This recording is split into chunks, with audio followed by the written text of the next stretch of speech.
is the slope of the line described by 3y minus 4x plus 5 equals 0?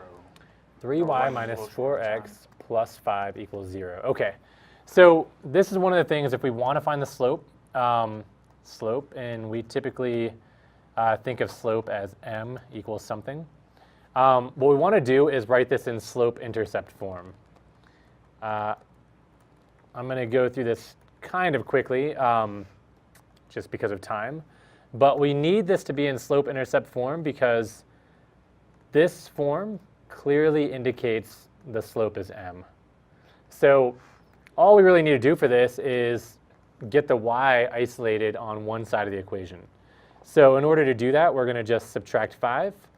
Same way if we're solving an equation, because that kind of rule of balance still works here. Oh, that's negative 5.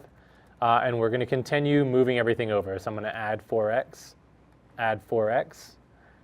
and I'm going to get 3y equals 4x minus 5. And then last thing we need to do, and this is something you need to be careful about, is divide by 3. And when I say to be careful, you have to divide everything on this side of the equation by 3. So I'm going to divide everything by 3.